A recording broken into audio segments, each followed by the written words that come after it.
Renforcer l'offre et les services de soins pour que les populations jouissent d'une couverture santé universelle optimale en République du Congo. Les travaux de l'atelier de revue du secteur privé de la santé et des services de santé des armées, ouvert par le ministre de la Santé de la Population, s'inscrivent dans cette logique, surtout lorsque l'on sait que le secteur privé représente 56% de l'offre de soins dans le pays. L'objectif général de cette revue est d'intégrer pleinement le secteur privé de la santé dans le système global des soins et services de santé du pays. Les travaux se dérouleront sur 3 jours et seront articulés autour de 9 panels. À l'issue de ces assises, les participants formuleront les recommandations fortes qui serviront de base de travail pour arrimer le secteur privé de la santé au secteur public. Cette synergie renforcera la performance et la résilience de notre système de santé afin de garantir la couverture sanitaire universelle optimale en République du Congo. Une démarche pour laquelle le gouvernement se veut facilitateur, a affirmé le professeur Jean-Rosé Ribara. Le gouvernement entend jouer pleinement son rôle de facilitateur en mettant en place un dialogue constant et structuré entre les autorités sanitaires et les acteurs privés pour identifier ensemble les meilleures solutions. Un renforcement des partenariats publics-privés pour améliorer l'offre de soins et mutualiser les ressources. Une intégration complète des parties prenantes du secteur. Une première au Congo, cette revue épouse l'assentiment des autorités du département de Pointe-Noire, en l'occurrence le préfet Alexandre Honoré Paka.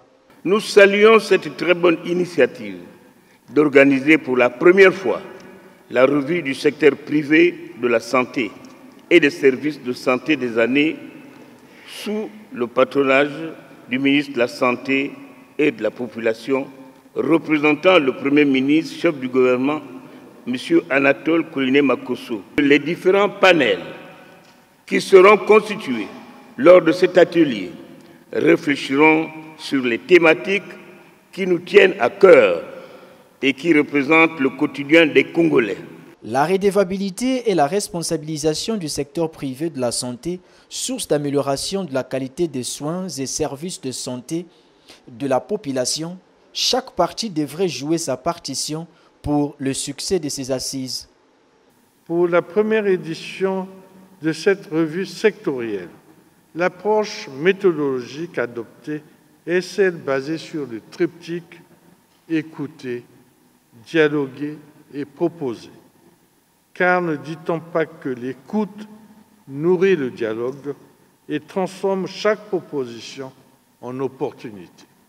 En effet, l'écoute est le début du dialogue et dans chaque dialogue germe une proposition de sagesse. Ainsi, le schéma organisationnel choisi est celui de la mise en jeu des panels mixtes, publics-privés, à dominance privée, qui seront placés sous la coordination d'un manager général et dirigés par des managers des panels. Ouvert ce lundi, les travaux de l'atelier de revue du secteur privé de la santé et des services de santé des armées connaîtront leur épilogue le 5 mars prochain. Il n'aura pas grève dans le secteur des transports en commun lundi prochain. C'est ce qu'a annoncé la Fédération syndicale des professionnels de transport du Congo ce 27 février après avoir fait la ronde de quelques sites pour partager les documents réalisés à ce sujet aux automobilistes, lesquels saluent d'ailleurs cette démarche. Nous venons là de recevoir le message donné par le secrétaire général de la PTC qui nous confirme réellement que tout ce que nous avons entendu dans les réseaux sociaux, par-ci par-là, ce n'était que de l'agitation. Donc pour nous, il n'y aura jamais grève, ni agitation, ni quoi, ceci. Parce que ici, vous voyez que nous sommes dans une gare routière ici, où nous rassemblons ici les transporteurs de Belizy, Pointe-Noire, Madingu, Mouyondi, Boansa, Mitete, tout ça sont avec nous ici et nous n'avons pas une tendance des manifestations, d'une grève que ce soit. La sortie effectuée par la FESI-PTC, CSTC, est une réponse à la circulaire rendue publique par l'intersyndicale des transporteurs en commun du Congo, annonçant une grève du 3 au 5 mars 2025 dans les grandes agglomérations du pays. Une plateforme dont la légitimité est vivement contestée par cette organisation en raison de sa dissolution depuis le 9 novembre 2024. Nous sommes descendus sur le terrain pour rencontrer la base parce que nous avions pensé qu'étant donné que dans le département de Pointe-Noire-et-Quilou, il y a eu une assemblée générale où la décision a été prise au niveau de notre fédération, la FESI-PTC qui a affilié à la CSTC, et nous ne connaissons que le dialogue. Étant donné que de l'autre côté, nous avons un partenaire soucieux de trouver des solutions à nos revendications, donc nous ne pouvons pas parler le langage de la grève. La Fédération syndicale des professionnels de transport du Congo rassure par ailleurs des avancées significatives en matière de dialogue avec le gouvernement, notamment en obtenant la suppression définitive du paiement de la taxe de roulage, la suppression de l'autorisation de transport public, la réduction de 50% sur le coût de la patente, sans oublier la mise en application de l'acte additionnel 001 sur la libre circulation des personnes et des biens. De la même manière que le gouvernement avait pensé à nous en cédant certaines des revendications, dont je peux citer la suppression de la taxe de roulage, le paiement à 50% de la patente, la suppression des autorisations de transport public, la mise en application de l'acte additionnel 001 sur la libre personne des personnes, la libre circulation des personnes et des biens.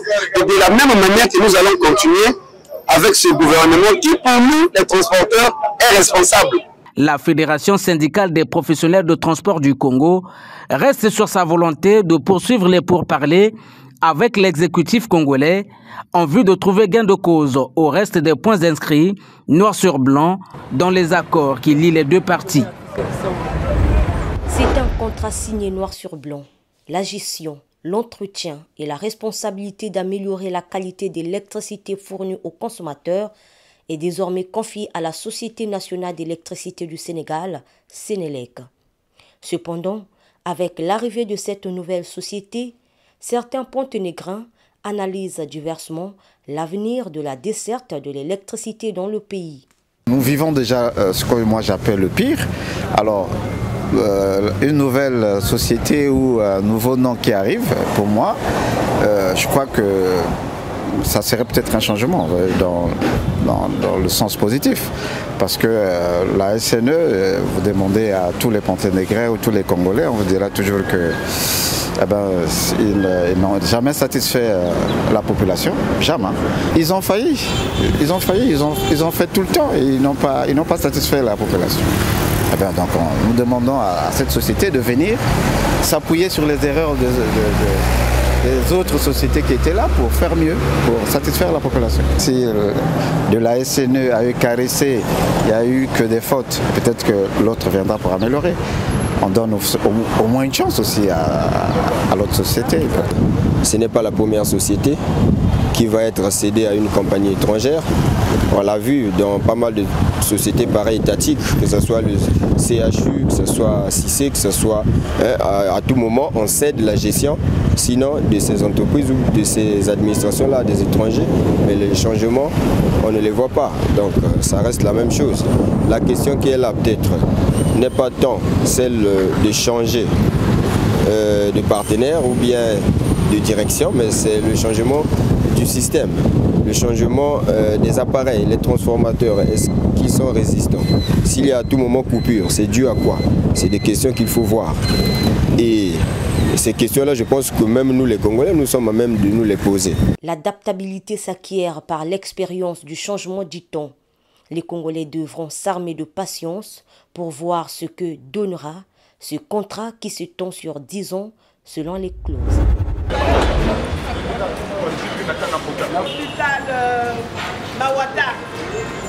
Premier samedi du mois de mars 2025, la mobilisation a atteint son paroxysme en Vunvu.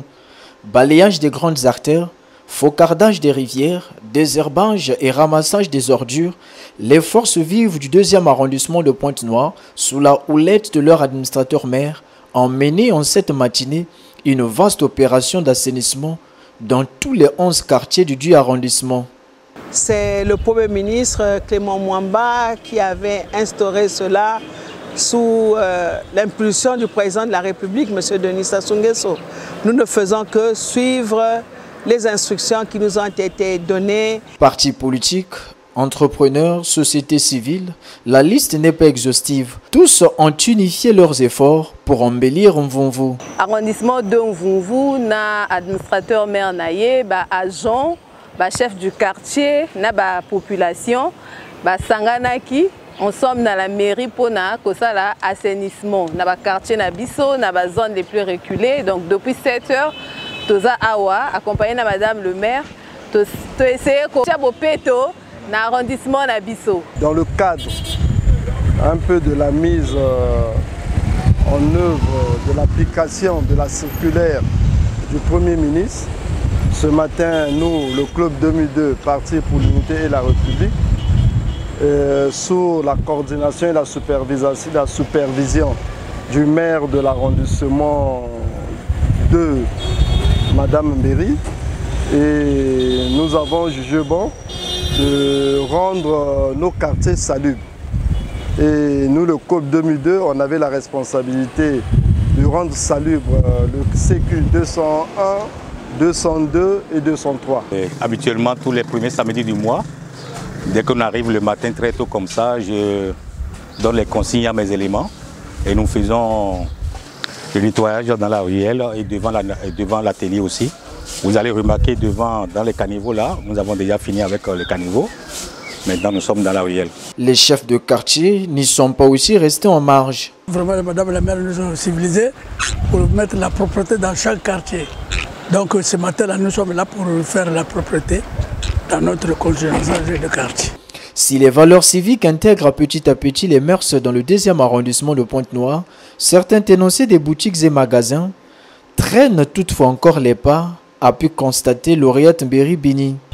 Vous avez vu avec nous, avec beaucoup de regrets, que tous les commerçants sont fermés, assis devant leur boutique, devant des insanités que j'appellerais, devant des ordures, et les boutiques ne sont pas balayées.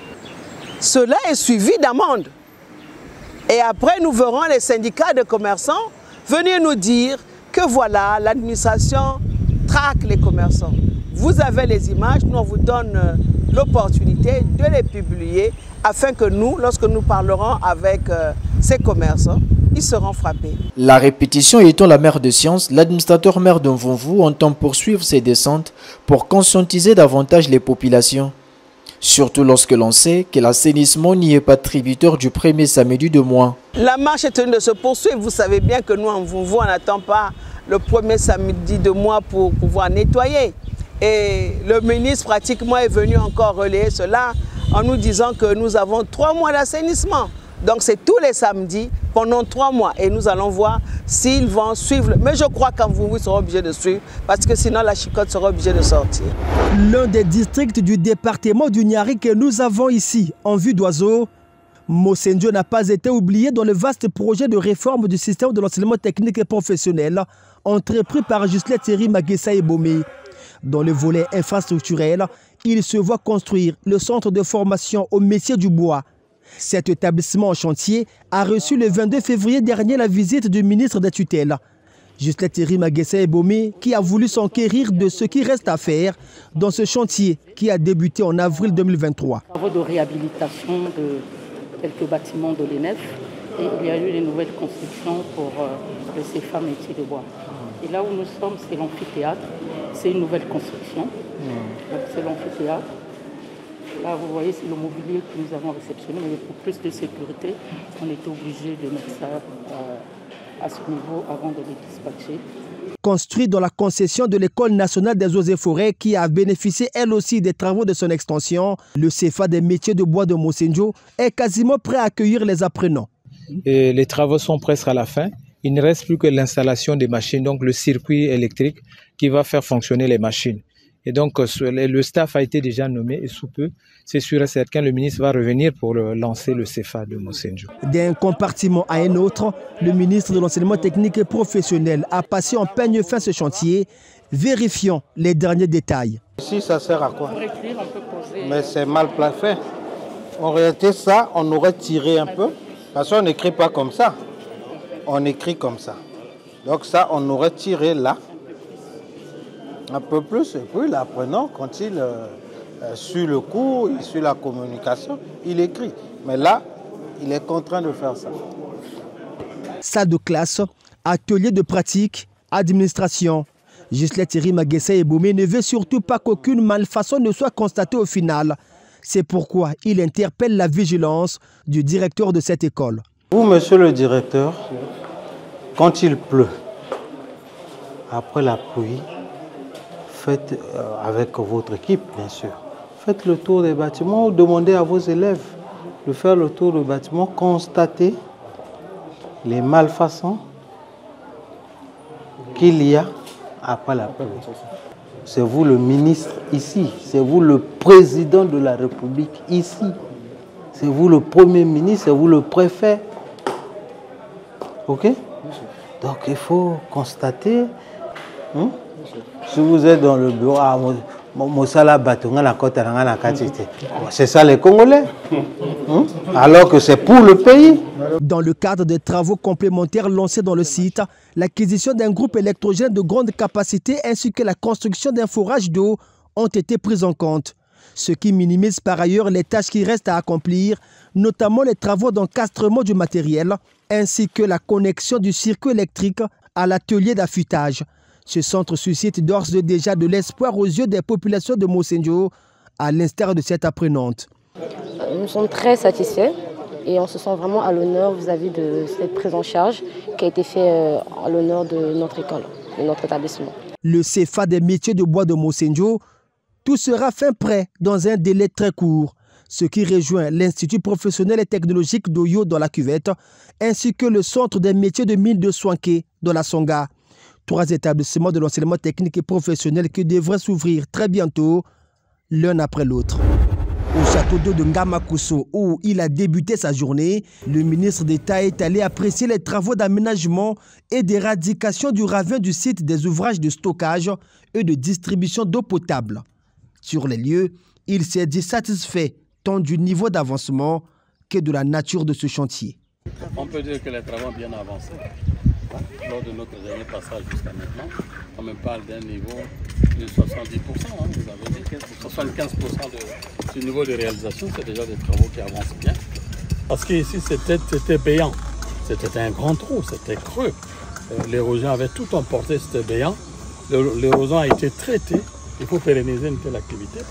Stopper l'avancement du ravin, capter et canaliser les eaux de ruissellement en toute sécurité afin d'améliorer le cadre de vie des populations riveraines. L'objectif des travaux est ici bien suivi. Cependant, il faut craindre l'occupation anarchique des populations, phénomène qui est à l'origine de ce ravin qui a déjà englouti plus d'une habitation. Ici, le grand problème va être la sécurisation des lieux, parce que si les populations reviennent sur les zones où les vétivers qui protègent les talus sont plantés, c'est-à-dire que nous recréons les conditions d'érosion future. Et donc, on doit veiller à ce que les populations elles-mêmes s'approprient ce planting des vétivers pour pérenniser et stabiliser la zone. Parce que si on réinstalle les gens ici, c'est qu'on recrée les conditions d'érosion. Et les collecteurs qui ont été réalisés peuvent être mis à mal. Travaux d'aménagement du ravin, ce n'étaient pas les seuls visités par Jean-Jacques Bouya. Après Ngamakosso, le ministre d'État est descendu en Pila, où s'effectuent les travaux d'aménagement et de bitumage des voies d'accès aux tours jumelles et au port de Yoro. Il s'agit particulièrement de l'élargissement de l'avenue du port, section rond-point Chakona, avenue des Rails, du prolongement de la dite avenue, section avenue du port, jusqu'à l'avenue des Trois Martyrs, y compris son raccordement avec le centre commercial Brazamol. Un chantier dont la nature est de moderniser ce quartier, détruit par les graves explosions du 4 mars 2012. En Pila, le ministre et sa délégation ont visité ces 48 logements témoins. Achevés depuis 2017, ces habitations ont besoin du raccordement des systèmes d'adduction des eaux usées à la station d'épuration. Il manque également la connexion au réseau électrique et à la LCDE pour l'adduction d'eau potable. Problème, ces habitations subissent aujourd'hui des actes de vandalisme, d'où la nécessité de les sécuriser. Des gens ne peuvent pas le fait de squatter ce qui ne vous appartient pas est une faute, même si le propriétaire c'est l'État. Donc c'est du grand banditisme. Je pense qu'en installant un commissariat de police ici, on saura restaurer l'ordre. Le vandalisme et l'occupation anarchique, c'est aussi ce que le ministre d'État et sa suite ont constaté au viaduc. En dessous ou à côté de cette route surélevée, force est de constater l'incivisme des populations qui occupent déjà des terrains, menaçant dangereusement la vie de cette œuvre. Face à ce constat, Jean-Jacques Bouya pense qu'il serait mieux de protéger cet ouvrage en créant des postes de sécurité publique. Les services Pôle emploi, Pôle orientation, coordination des agences, ainsi que ceux de la coopération et des relations extérieures de la direction de l'intermédiation de l'Agence congolaise pour l'emploi font peau vive. Dans cet espace, les entreprises et demandeurs d'emploi bénéficieront d'un cadre plus moderne et plus fonctionnel. Pour s'en convaincre, ce 27 février, le directeur général de cette agence, accompagné du président du comité de direction, ont effectué une visite des lieux. Nous avons amélioré les conditions justement de la gestion de notre offre de services. Et cette salle a été améliorée et disposée pour recevoir les demandeurs d'emploi dans de très bonnes conditions. Parce que nous avons passé un stade qui consistait simplement à l'enrôlement pour le stade de l'accompagnement. Et cela nécessite d'abord que nous puissions arranger les conditions d'accueil des demandeurs. Et donc cette salle, telle que vous êtes en train de regarder, a pour objectif de mieux assurer les entretiens avec les demandeurs d'emploi et ensuite de consacrer le processus de l'accompagnement jusqu'à ce qu'il puisse être accepté dans les entreprises. Avec ces rénovations, la CPE espère dynamiser l'accès à l'emploi et répondre aux attentes des jeunes en quête d'insertion professionnelle. Une action qui s'inscrit dans la politique gouvernementale. Et quand on a dit année de la jeunesse, on oublie qu'il faut, dans ce sens-là, faire un certain nombre d'études de faisabilité, investir pour que l'on arrive à mettre en place les conditions qu'il faut afin qu'on puisse réellement matérialiser la vision du président de la République. Effectivement, à la CPE, ça a été le cas. Dès l'année passée, nous nous sommes mis justement à faire un certain nombre d'études de faisabilité. Nous nous sommes mis à investir. Nous avons investi au niveau de Paris. Vous avez le bureau de liaison de Paris qui est là. Et ici, nous avons également investi. Voilà, ça c'est le résultat. Et c'est pourquoi nous avons été heureux que le président de la République prolonge cette année de la jeunesse pour que ça puisse nous permettre de bénéficier des fruits justement de cet investissement que nous avons fait. Et voilà que les fruits sont là. L'amélioration de ce cadre de travail offre un service plus efficace et facilitera l'accès à l'emploi. Reste maintenant à mesurer l'impact de ces rénovations sur le terrain. Célébrée le 28 février de chaque année, la Journée nationale de la jeunesse en République du Congo s'est tenue à Brazzaville sous le thème « Jeunesse, innovation et résilience, bâtir un Congo durable dans un monde en mutation ».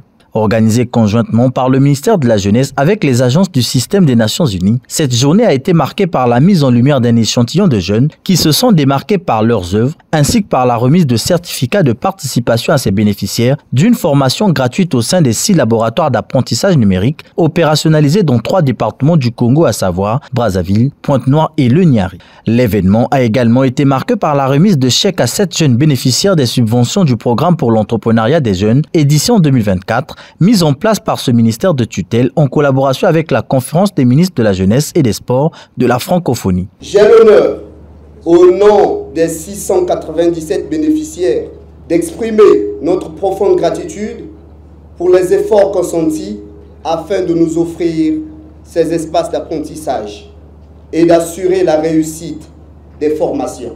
Grâce à ce projet, nous avons acquis des compétences essentielles dans un domaine porteur qui nous donne accès à de nouvelles perspectives professionnelles.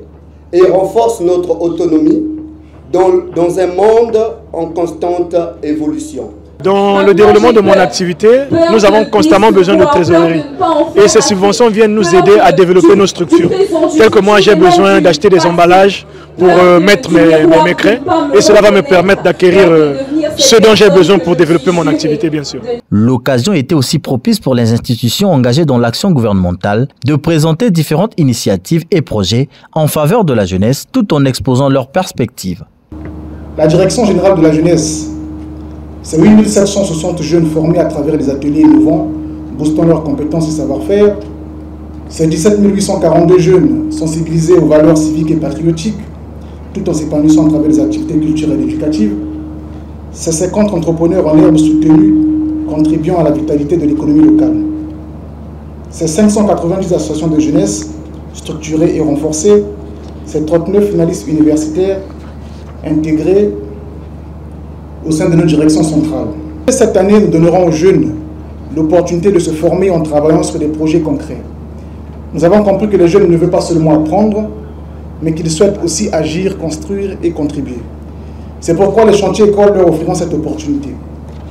D'une part, ils vont acquérir des compétences grâce aux chantiers de formation que nous organiserons dans les métiers techniques et artisanaux. D'autre part, ils participeront activement au développement de leur environnement.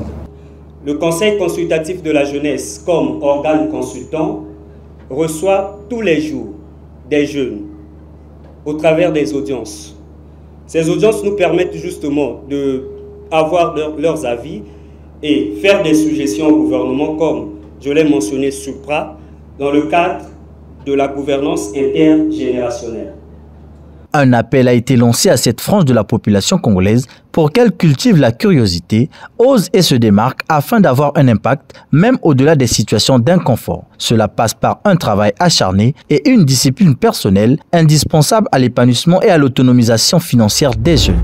La première réunion des quartiers, dite réunion de réveil, étant attendue, est bel et bien effective ici à la place Sema, dans le 6e arrondissement, Angoyo, dans le CQ 602. L'atmosphère y est très ambiante avec une température avoisinant le 29 degrés Celsius, arrosée par un vent marin frais qui a adouci chaque décibel de trop venant des sonorités. Comme vous pouvez le constater, les images sont derrière moi. L'ambiance spirituelle, elle est très dense.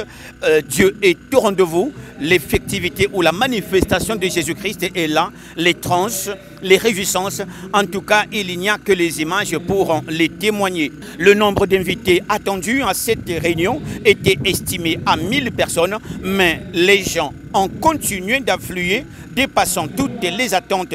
Ils sont restés debout, malgré cela, stimulés par la parole apportée. Le thème de cette première réunion, Jésus-Christ sans barrière, a donné lieu à un sous-thème, héritier malgré tout.